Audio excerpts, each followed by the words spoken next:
Hi everyone, so this will be a quick video how you can make a multi-photo PDF. I mean, if you have a multiple photos and you want to combine all the photos into a single PDF file, and this video is for you if you're a Mac user. This is very easy, you can just straightforward do it. So as you can see, this is our three photos that we have, these three.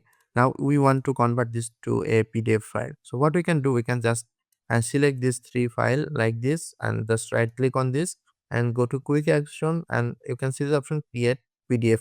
If you don't have this option, you can go to customize, and then you will get this option where you can customize the option that is available to select. So if this is turned off, please turn on this. Now click on done. Now just again go to this option, go to quick action and create PDF. That's it. Now you can see, if I open, this is a 3-page PDF. You can see here, this is the PDF file. You can see this is, so this is the way how you can make this kind of 3-page or multiple photos PDF in Mac for free. So thank you for watching. I'll see you again on the next video.